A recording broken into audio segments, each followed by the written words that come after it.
What a time to be alive. Shout out to Drake for that album title. Yes, it's a lot that's been going on this week. There is too many things that happen. I cannot talk about everything, but I just want to mention a few things here first before I even get started. Yes, we got the submarine that took five rich guys down to the remainders of the Titanic. Unfortunately, the submarine imploded and the approximately $10 million search to find and rescue these gentlemen. Yeah, blank. Exactly. Um, the Wagner mercenary group attempted a coup on Putin. And right before they got to Moscow, they pulled out. I can't really tell you. The Belarusian president said they accepted a deal. At that point, I think I zoned out. So then we got one of the biggest hip hop moguls ever, Russell Simmons, legend, beefing with his family right in front of everybody's eyes or on everybody's screens, I should say. Yeah, I really don't know what's happening. As I said, I can't speak on everything. There is a few topics that I will definitely tackle today, so stay tuned. Welcome to the GBA podcast, where guilty by association meets gritty, blissful ambiguity. What's up, everybody? Welcome to the GBA podcast. I am Ness Rain, and I am here to talk about some of the things that really stood out to me this week. And let me just start right away. There is something that's been really debated a lot, doubted a lot, speculated on a lot, and now we apparently allegedly have proof. There are fashion houses such as H&M who are constantly advertising and encouraging their clients to bring back unwanted and worn out clothes for recycling purposes because we got to do something for the environment. We got to practice sustainability. And yes, we do have to give back to this amazing planet, and we don't do that enough. So yes, the idea is great, to have recycling bins in the shops where people can bring back their clothes that they're not using anymore, unless you want to donate them. Obviously you can do that, but H&M just says we want to recycle, we want to actually use those clothes to make new ones. Instead of doing that, though, they just dispose of these things in different countries, third world countries preferably. So yes, waste colonialism is a real thing, y'all. So countries like Ghana get hit with a lot of these clothes that are not in good condition, and they now having this problem of getting rid of them because these clothes, they cannot use them and they have to dispose of them, get rid of them. So waste colonialism is a real thing. And at the moment, the All Foundation got a very, very cool campaign going on. So if you guys want to head over to stopwastecolonialism.org and sign a petition that they have going on, that would be amazing. Let's really do something about this whole sustainability and environment. Let's really give back to the planet by stopping these lies. Yes, y'all. So definitely make sure it's just a signature. It's just an online. You just, go to the website. Don't be lazy. Click it and put your name there and help out some people in need. We all should do that from time to time. Ooh, yes, yes, yes. And me as a person that is in love with fashion, unfortunately, I'm still a victim to fast fashion. I still love my high street to high end fashion. It leaves a bitter taste with me. And yes, I do feel guilty. I do feel guilty for wearing these clothes, for participating in this. But one thing I never done, I never, ever, ever utilized these so-called recycling bins in H&M or any other fashion house. What I do with my clothes, I definitely donate them 99.9% of the time, unless they are beyond beyond usable. Like if they have holes and all kind of stuff and they cannot be used anymore, like I don't do that. I definitely have friends who have charity organizations. I prefer to give it to people where I know these things are definitely going to reach the right people. I'm from a country that still is in development and still a lot of poverty. So I take stuff over there and give it to the people myself as well. Yep, that's the thing, y'all. So, with that said, let me move right on to my next topic. As I mentioned earlier, the submarine that imploded with the five rich guys who really spent 250K. Like they didn't know what to do with their money and spending it on to see the remains of the Titanic through a tiny peephole, a tiny window, and they would have to take turns to look through the window. But that's not really what I want to talk about because I think we exhausted this whole topic. I know they're like investigating how the implosion really happened, what caused it, and all of that. These men lost their lives, and for me, I feel really sorry for the 19-year-old Suleiman uh, Dawood, and he is the son of Shahzada Dawood, one of Pakistan's richest men, who also happened to be on the submarine. Why do I call it submarine? It's a submersible. Goodness, a submarine is actually completely different. But hey, okay, so submersible it is. This sparked a whole different conversation though between me, myself, and I, like me and the other me, because apparently there's two of us, but again, that's also a different story. I just want to say to parents out there, stop forcing your dreams on your kids. Your dreams are your dreams, and allow and give the space to your kids to have their own dreams and have their own passions. Because Suleiman just went with his dad. He was terrified. He didn't really want to go on the submersible, but it was Father's Day and he wanted to please his father. Yes, in my culture, and also in religion, we're supposed to be obedient to parents. We're supposed to respect our parents, and I'm with that 200%. Okay. But there are certain things where parents also forget to be a good listener to their child or children. You know, stop thinking that your ideas and your dreams are the right ideas and right dreams for your children. Let them develop and let them have their own ideas of how they want to live their life. Like you see a lot of parents, they expect, they don't even ask, or they don't even have that conversation. They expect their children to take over their companies, their businesses, and if the child, the kid, the son, the daughter, whatever, doesn't want it, they get mad and they want to disown you and they start a whole different drama, y'all. And then you have also parents, this is also in my culture a lot, where they already know what you're supposed to be. You're supposed to be a doctor, you're supposed to be a lawyer, you're supposed to be, and this is okay. Like, when you come from third world countries, of course your parents have, they maybe, especially if they're immigrants or especially if they grew up in poverty, they expect you to be better than them and become better than them. And that's great. I'm with that as well. But it's just let them choose their path. Don't push them towards something because you feel that's the right thing to do. That's what they should be doing.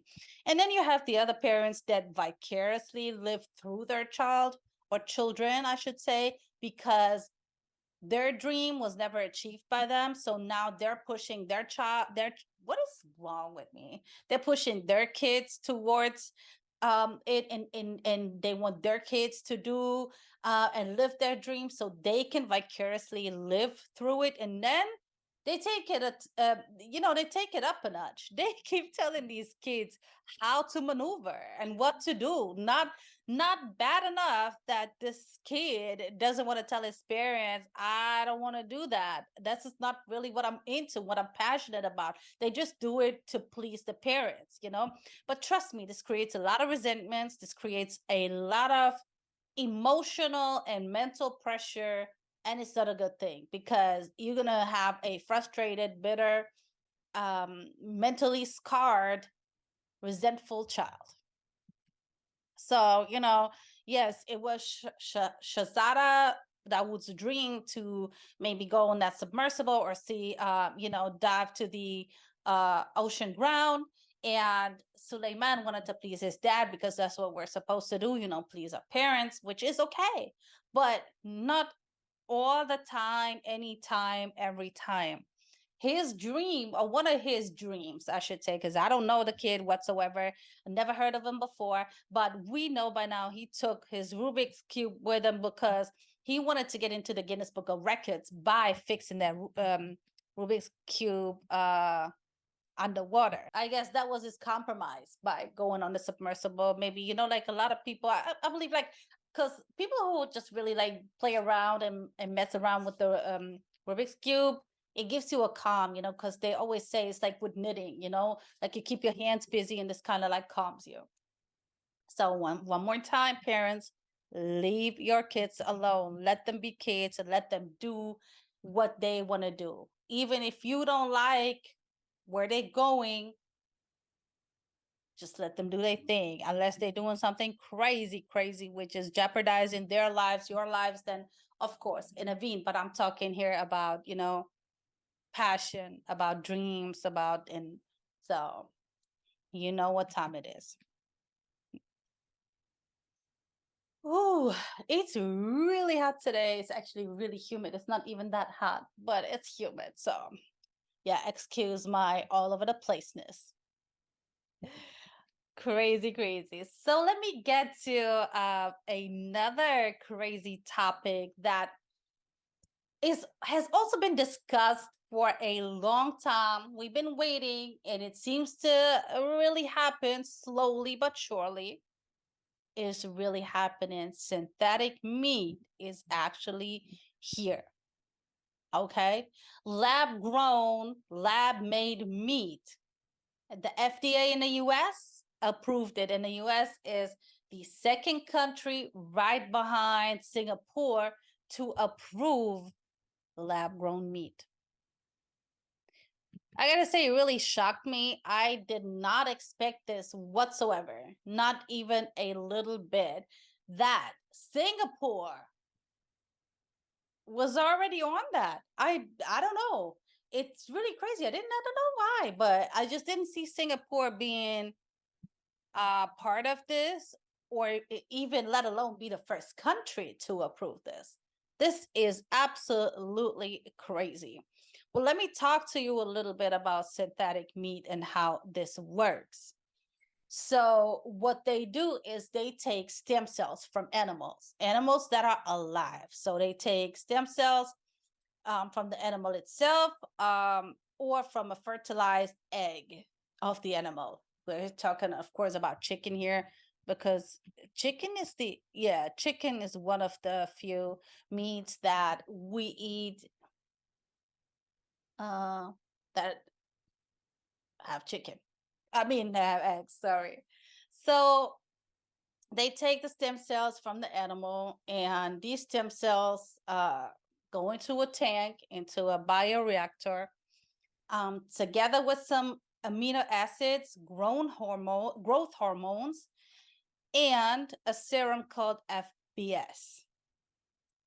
And these cells in these bioreactors, they multiply over and over and over and over again, many times.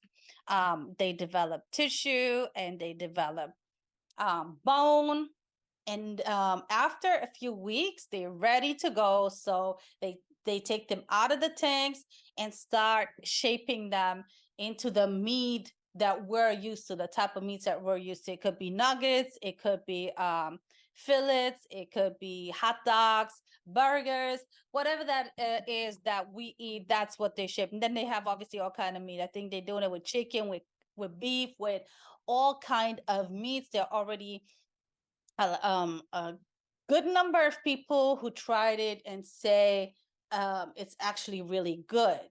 So this is done, obviously, one more time for sustainability reasons, because allegedly we're using way less energy than um killing the animals in a different way, like slaughtering them, or however unalive the animals to make them become meat that we buy from the butchers or the supermarkets. And to me, I don't believe that, because these tanks that are these bioreactors that are working, on the development of the meat, and the tissue and bones takes weeks. That takes energy, a lot of energy. And I don't know, I didn't do the numbers, but I cannot imagine that this would be so much cheaper than the other way that we're used to. So I don't know what's up with that. But another thing, the greenhouse gases that help cause global warming. We produce way less greenhouse gases doing it this way, creating synthetic meat.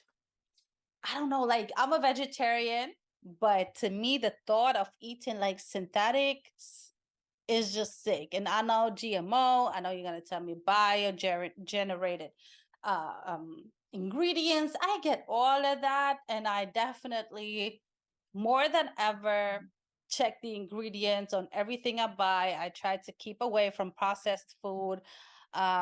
I try to eat as healthy as possible. I mean, I do, for the most part, eat healthy, but sometimes you do get cravings. But I'm just human. I'm not perfect. I'm not trying to be perfect, because I just don't feel the need to be perfect. I really don't. I don't know about y'all, but I really don't. I like being perfect, or striving to perfection was never a goal of mine. I always say I accepted myself a long time ago, so it's time for everybody else to do the same. And what can I say, y'all? What can I say? It's just crazy to me, y'all. Synthetic meat. I really don't want them to start on the vegetables, because then I don't really know what to do. Like, what am I supposed to eat if they start on synthetic vegetables? And I know it's coming. I know it's coming, because they're gonna say it's way more sustainable for the planet and all of that. But this is the crazy thing, right? How about we tell a lot of money people out there to stop using their private jets, and stop buying like 25 cars, or 50 cars, stop having all these yachts, stop doing all of these, having like these 50 million houses with 10,000 pools and saunas. That would also be very helpful for the environment and the planet. So if we could reduce that, I guess we wouldn't have to eat synthetic meat or synthetic food on a whole. So y'all tell me what's more important. A stupid lifestyle that's really unnecessary, like, why again do you need to be on your private jet all the time? And I don't care. Like, y'all can come for me all you want. I stick by what I say. Like, seriously, you know? Let's give back to the planet, but let's do it the right way. Let's not be weird or stupid about it. Oh my gosh, just the thought of eating synthetic vegetables. Goodness gracious, can this happen like in 200 years when I'm not alive anymore? I know it's selfish, but bro, what can I say? Oh God, I'm so grossed out. I don't want to eat ever. I don't ever want to eat again, ever. Yeah, so as I said, it's FDA approved. But the USD still needs to approve the sale in restaurants. And this is just in the US. As I said, the US is the second country, but usually the US is always, when the US always does something, most countries, not all, thank God, follow suit. I'm really interested how to Jewish community and the Muslim community are going to deal with this issue. I mean, we're mainly eating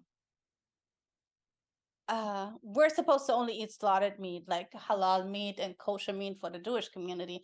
So, synthetic meat, I don't know if that is halal or kosher. I highly doubt it.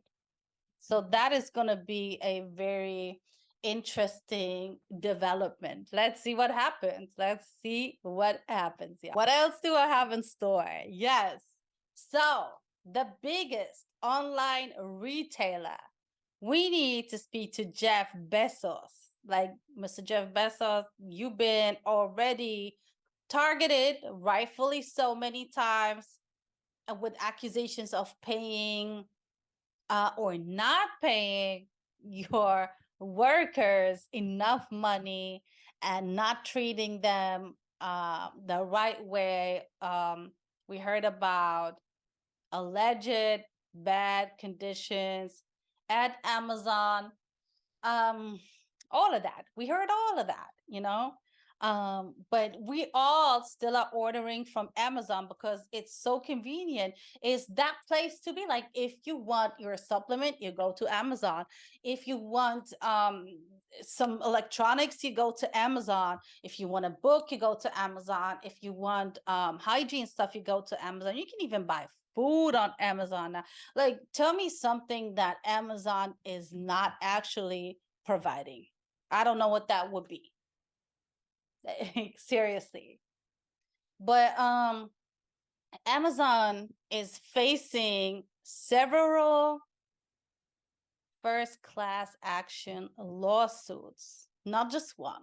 It's actually several. Let me just give you a few.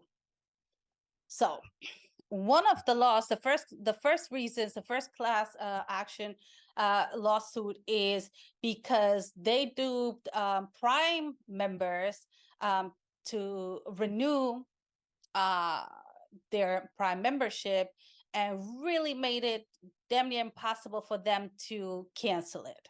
Okay, because I feel like they raised the prices as well, and a lot of people wanted to cancel, but they did not make it easy for them. Why? Because obviously they knew a lot of people was not going to have it. Just like what now, inflation, everything becoming way important. So you start, eliminating. Do I really need my Prime membership? Do I really need my Netflix subscription, Hulu, Disney Plus, and all of that? Do I need my YouTube subscription? Do I need my whatever subscription? So of course, you gotta check your balance, your bank account. You gotta check what's going on, and then you have to make priorities. It is what it is. But these people made it hard for the Prime members to cancel their membership. So there is class action law number one. The second reason is by raising the prices of certain things and then lowering them again, and telling Prime members that they're getting a discount when all they did is just really like raise the price and then lowered it to make Prime members believe that the prices are going down and that they've been treated like a Prime member, I guess. So that's false. That's absolutely wrong. And that's another class action lawsuit. The next one is um, deceptive marketing, deceptive advertisement. As a Prime member, this is one of the perks that a Prime membership has, or one of the main perks is, except like, okay, so you're not paying for your packaging and posting, is 1 to 2 days delivery time, but they're not hitting that target. So it's deceptive marketing. No, you're actually not delivering it in 24 hours, a day later, how you say on your platform. And you're also not delivering it 2 days, which you also advertise with on your platform. So there you go. That's class action lawsuit number 3. And then another one is in the US, it was said in 2020, what is it, 2021? Yeah, 2021 or 2022, that ordering wholesale food, no delivery charges. But now they're still charging $9.99. So yes, let's see. That's going to be very interesting. I'm really curious what's going to happen with all of these class action lawsuits. Are they going to find, are they going to have an agreement? Are they going to settle this out of court? What's going to happen? How is the future going to be as a Amazon Prime member? Yep. And last but not least, guys, I have a random fact. And I thought this was really interesting. So South Korea decided to lose their ancient age count system. So South Korea has three age counting systems. Okay, they have the international one, the one that we know. You're born a certain day, a certain year, and that's your birthday. That's one. The second one they have is when you're born, you are 1 year old. Yes, you heard it right. You are 1 year old. Like the day you're born, you're already 1 year old. Like don't trip about it. That's it. They count the time in the womb. So that makes you 1 year old. So I guess they don't count from the day of birth, they count from day of development or conception or whatever it may be. The funny part, and this is not even the funny part, you can get with this. You can be like, okay, well, if that's how they count it, let's okay, I get that. The funny part about this is January 1st, you get a year older. So let's say you were born on December 31st, and you are already 1 year old because you're born, then you're 1 year old. And then the next day, because it's January 1st, you get a year older. So I guess everybody in South Korea has the same birthday. Everybody, that must be a huge party in South Korea because everybody be celebrating their B-Day on the 1st of what do you call it, of January. So it's like, like the New Year, and I don't even know if they have the New Year, but anywho, that must be a huge party because everybody got gang. How do you even buy people birthday presents? You can't even afford it because everybody, they probably don't do that. They probably don't do birthday presents because it would be crazy. It would really be crazy. So that's aging count system number two. Age counting system number two. Age counting system number three is you're born and you're 0 years old, just how we have it. But then January 1st come and you're 1 year old. Okay, so you turn 1 year, no matter if you like, according to our international age counting system, if you just 3 days old, you just turn one automatically. And then the next year you turn two, and then I don't know, like it's really crazy. So January 1st come, you're 1 year old. And they're getting rid of the this age counting system. And to be honest, so the first one, the international one, this is more for like legal documents and medical documents. That's what they use it for. The second one, where you're born and you're automatically 1 year old, and January 1st you turn two, that is more for all of your papers, military, whatever.